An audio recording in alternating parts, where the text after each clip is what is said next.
शब्द हेची धन, शब्द हीच रत्ने, जोडावे सृजन साहित्य प्रयत्ने.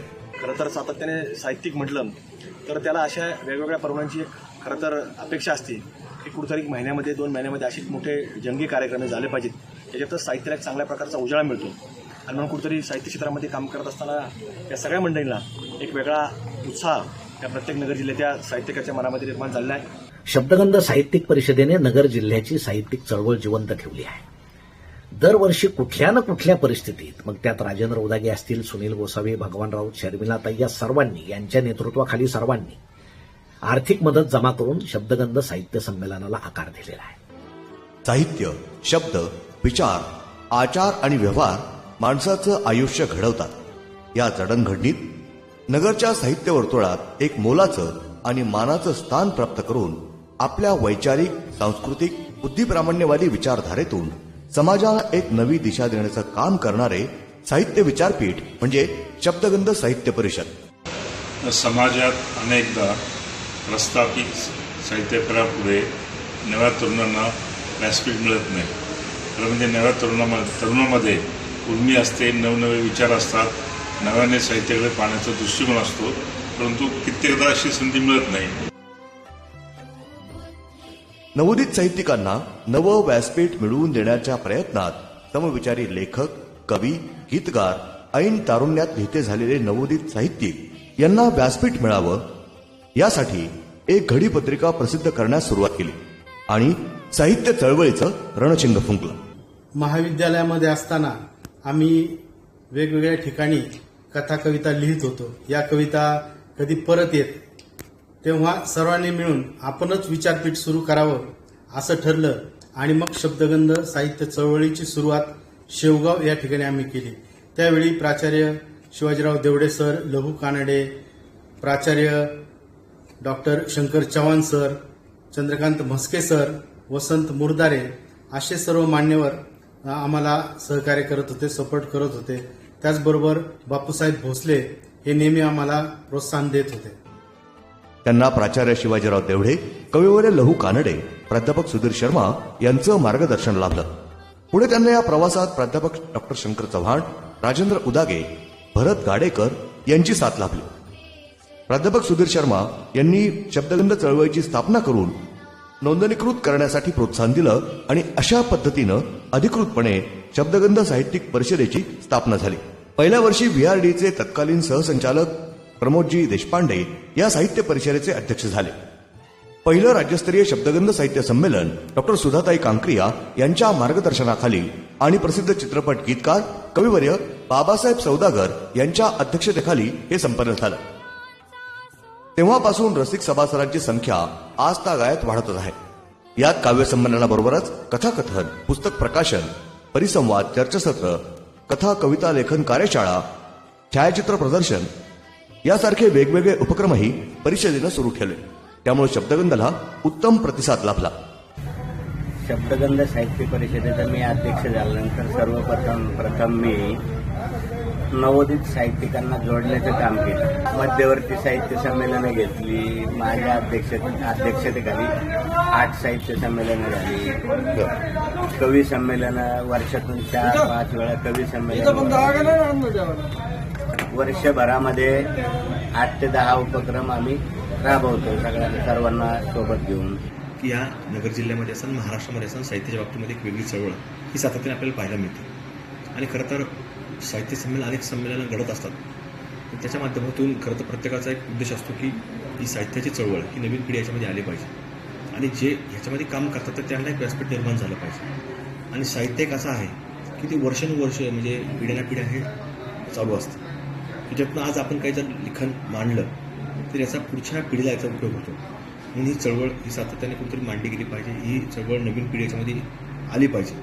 जरी डिजिटल मीडिया हे पुढे आलं असेल, डिजिटल प्लॅटफॉर्म पुढे आले असतील, तरी देखील आज आपण पाहतो की वाचन संस्कृती ही एक वेगळी संस्कृती आहे. याच्यातनं एक संस्कार घडतात, याच्यातनं काही ना काही आपल्याला शिकायला मिळतं. एक वेगळेपण याच्यामध्ये असतं आणि म्हणून कुठेतरी भविष्यकाळात देखील याला चांगल्या प्रकारे नगर जिल्ह्याला एक वेगळा वारसा आहे आणि तो वारसा पुढे चालवण्याकरता खरं तर आमच्यासारख्या तरुणांनी पुढे येणं गरजेचं असतं. यामध्ये कविवर्य चंद्रकांत पालवे सर, प्राचार्य चंद्रकांत भोसले सर, खजिनदार भगवान राऊत, शर्मिला आणि इतर सर्व मान्यवर यामध्ये सहभागी होते. त्यानंतर दर 3 वर्षानंतर संस्थेचे अध्यक्ष बदलले. प्रथमतः प्रमोदजी देशपांडे, त्यानंतर प्राध्यापक डॉक्टर शंकर चव्हाण सर, त्यानंतर प्राचार्य चंद्रकांत भोसले सर, त्यानंतर डॉक्टर सुधीर शर्मा सर, त्यानंतर प्राचार्य शिवाजीराव देवडे आणि देवडे सरांच्या नंतर राजेंद्रजी उदागे हे संस्थेचे अध्यक्ष झाले. राजेंद्र उदागे शब्दगंधचे अध्यक्ष झाल्यानंतर संस्थेची प्रगती राज्यस्तरापर्यंत पोहोचली.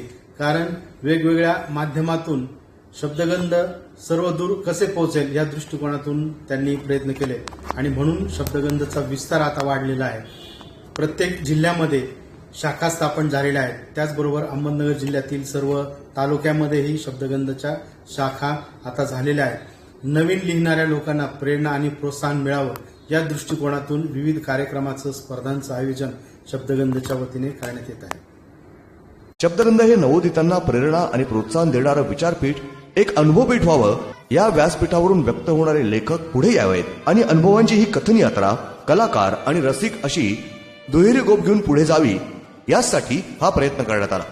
आतापर्यंत शब्दगंध साहित्य परिषदेला अध्यक्ष म्हणून साहित्य क्षेत्रातल्या दिग्गज व्यक्ती लाभल्या. लोकप्रतिनिधी असतात, प्रामुख्याने शहरातले जे आमदार असतात. खरं तर यांचं काम असतं, यांचं कर्तव्य असतं की आपल्या शहराची ओळख, आपल्या शहरातील नागरिक, आपल्या शहरातील साहित्यिक, तरुण पिढी, खरं तर यांना कशाची गरज आहे ती गरज पूर्ण करण्याचं काम खरं तर जे 14 वर्षापूर्वी करणारं शब्दगंध साहित्य जे परिषद आहे त्याचं संमेलन आयोजित करण्याचं आणि मोठं जिकरीचं काम असतं. कारण ही खर्चिक बाब असते. या सर्वांचा विचार करून, सर्वांना एकत्र करून, सर्वांना याठिकाणी बोलवून अशा प्रकारे खरं तर लोकांची जी इच्छा असते ती पूर्ण करण्याचं काम निश्चितच माननीय संग्रामभाई जगताप या ठिकाणी करत आहेत आणि 7 आणि 8 तारखेला निश्चितच आपल्याला या ठिकाणी तशा प्रकारचे चित्र याठिकाणी पाहायला मिळेल. शब्दगंध साहित्यिक परिषदेचे हे संमेलन आपल्या सर्वांसाठी साहित्य, कला व संस्कृतीची एक पर्वणी असणार आहे. या संमेलनासाठी महाराष्ट्र व इतर राज्यातील साहित्यिक क्षेत्रातील विविध मान्यवर उपस्थित राहणार आहे. गझल सम्राट भीमराव पांचाळ, मराठी विश्वकोशाच्या अध्यक्षा डॉक्टर विजया वाड, आह साळुंके, निरंजन उजागरे, प्राध्यापक डॉक्टर सदानंद मोरे, विठ्ठल कामत, भाई वैद्य, प्राध्यापक डॉक्टर रावसाहेब कसबे, पद्मभूषण डॉक्टर रजनीकांत अरोळे, प्राध्यापक डॉक्टर ऋषिकेश कांबळे, डॉक्टर अरविंद संगमनेरकर, सिने अभिनेते मिलिंद शिंदे, प्रकाश धोत्रे, राधाकृष्ण कराळे, डॉक्टर जयदेव डोळे, प्राध्यापक डॉक्टर मिलिंद कसबे, प्राध्यापक सय्यद अल्लाद्दीन, याशिवाय दिवंगत उपमुख्यमंत्री आर पाटील, माजी मंत्री बबनराव पाचपुते, प्राध्यापक डॉक्टर आलिम वकील, खलील मोमीन, प्राध्यापक डॉक्टर शिरीष कुलकर्णी, दिशा शेख, डॉक्टर संजीवनी तडेगावकर यासारख्या मान्यवरांचा यात समावेश आहे. आतापर्यंतच्या 14 संमेलनांमध्ये स्वागत अध्यक्ष म्हणून पद्मश्री पोपटराव पवार, अॅडव्होकेट अभय आगरकर, शंकरराव घुले, नंदकुमार पवार, डॉक्टर रावसाहेब अनबुले, दिवंगत आमदार राजीव राजळे, ज्ञानदेव पांडुळे, प्राध्यापक गणपत चव्हाण, राजेंद्र उदागे, मच्छिंद्र लंके या सर्वांनी केलेल्या सहकार्य आणि मार्गदर्शनामुळेच शब्दगंध या साहित्य परिषदेचा दरवळ सर्वदूर पसरू शकला. शब्दगंध साहित्यिक परिषद महाराष्ट्र यांचे विद्यमाने आतापर्यंत 14 राज्यस्तरीय साहित्य संमेलने यशस्वी रीतीने व दिमाखात पार पडली. प्रत्येक साहित्य संमेलनात मी उपस्थित राहून आनंद घेतला आहे. ही साहित्यिक चळवळ ग्रामीण भागात रुजवण्याचे फार मोलाचे काम शब्दगंध साहित्यिक परिषदेने केले आहे. नव्या साहित्यिकांनी आपल्या साहित्यातून ग्रामीण भागातील खऱ्या व्यथा मांडल्या आहेत. दरवर्षी नवीन नवीन साहित्यिक शब्दगंधकडे आकर्षित होत असलेले आम्ही पाहत आलो आहोत.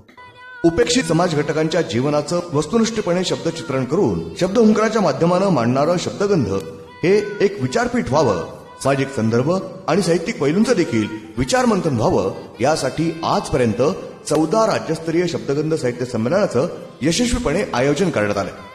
संमेलनाबरोबरच नवोदित लेखकांना व्यासपीठ मिळावं म्हणून काव्यसंग्रह सुद्धा प्रकाशित करण्यात येतात. त्यासाठी शब्दगंध साहित्य परिषदेनं स्वतंत्र असं शब्दगंध प्रकाशन देखील सुरू केले. त्यामुळं खऱ्या अर्थानं मराठी साहित्यात नव्यानं येणाऱ्या पुस्तकांना आपली वाटचाल सुलभ झाली. आताच्या बदलच्या गटातटाच्या राजकारणाप्रमाणे कोणत्याही ठराविक प्रवाहातील लेखकांना किंवा कलाकारांना केवळ व्यासपीठ उपलब्ध करून देणं हा उद्देश शब्दगंध साहित्य परिषदेनं जाणीवपूर्वक टाळलाय. आता आपण सर्वजण 15वं शब्दगंध साहित्य संमेलन साजरे करतो आहोत.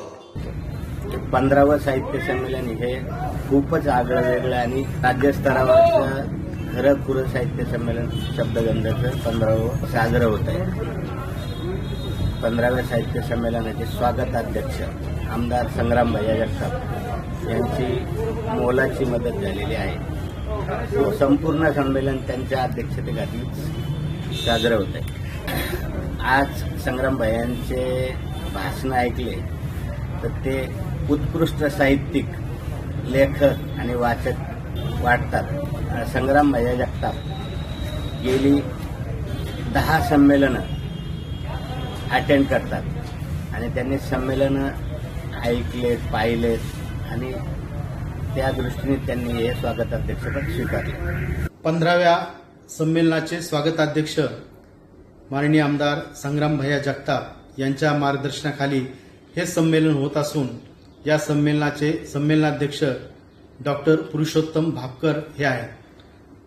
सनदी अधिकारी म्हणून प्रसिद्ध भापकर साहेब आहेतच, पण त्याचबरोबर साहित्यिक म्हणूनही त्यांचं विस्तृत असं कार्य आहे. अनेक पुस्तके त्यांच्या नावावर आहेत. त्याचबरोबर पुरुषोत्तम नावाचा चित्रपटही त्यांच्यावरती झालेला आहे. त्यांची अनेक गीतं चित्रपट आणि मालिकांमधून आहेत.